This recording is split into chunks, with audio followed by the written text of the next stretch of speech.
We'll ask a leading doctor what needs to be done to help couples who are desperate for a baby. Also on Look North tonight, injured paratrooper Ben Parkinson undergoes major surgery to help him walk unaided. We're given exclusive access. Will Yorkshire's £7 billion tourism industry be able to recruit enough workers after Brexit?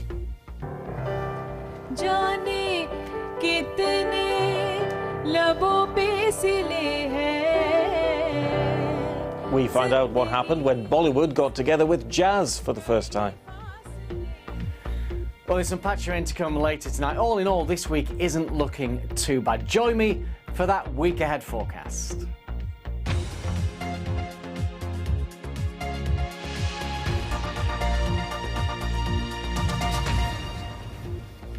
Good evening. Hundreds of couples across our region are facing heartache because they're not being given sufficient support from the NHS to have a child using IVF.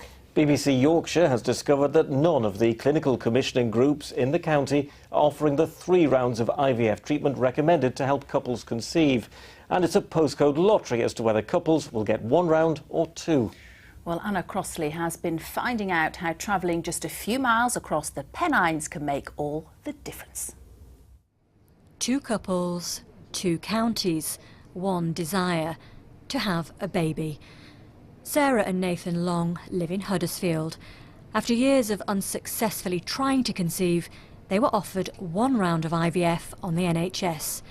But as is the case for around 70% of couples on their first go, it didn't work. So they want another cycle, but because of where they live, they'll have to pay for it themselves. I do feel a little bit angry sometimes because it doesn't seem, there doesn't seem to be a good reason for it. You start to suddenly just think, do we move our entire life just to try and get something that we should really be able to have here? There's no difference between us and the person 20 miles down the road other than the fact that they bought a house down there and we didn't. Louise and Ian live 20 miles away in Greater Manchester. They too went down the IVF route, but sadly Louise miscarried after the first round. However, because their local NHS offers 3 cycles of treatment, they still had hope. And after the second go, Felicity was born. On it, go. To only have 1 go, and somebody else have 3, I can imagine how they must feel, and they must feel like it's so unfair. I mean, it is so unfair.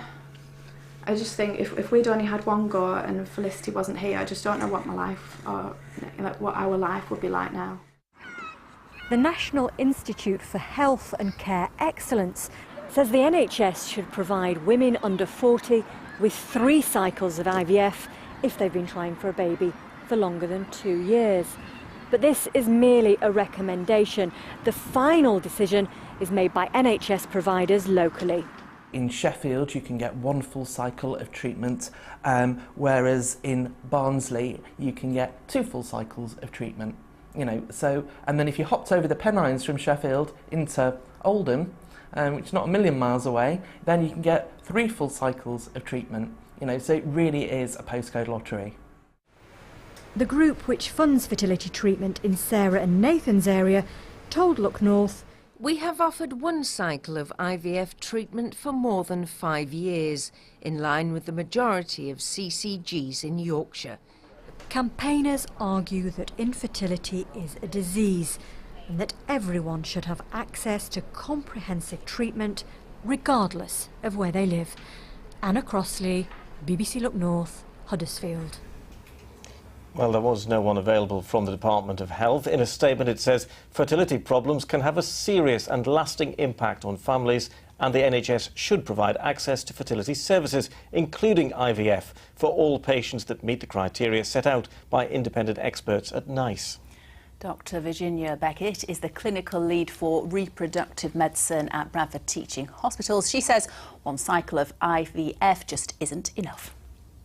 It's incredibly disappointing because we know that national guidance, it is a guide, it's not the rules, but the guidance is that we should be able to offer 3 cycles of funded treatment, and although 1 is better than nothing, which is how it is in some parts of the country, for 1 cycle it's not really enough because your chances of conceiving with 1 cycle probably about 30%. So it seems a bit unfair that if you live in South Yorkshire, your chances are much higher. It could literally be the case that at one end of the street you're entitled to one cycle, other end of the street you're entitled to more, and how can that be fair? What impact does the lack of the ability to have a child have on a family? It can have an enormous impact. It can cause rates of depression similar to that seen in people who are experiencing cancer or serious heart disease, marital breakdown. It can wreck relationships. And I've seen people become psychologically very unwell because of their infertility, both men and women. What about a solution to this problem? Is there one?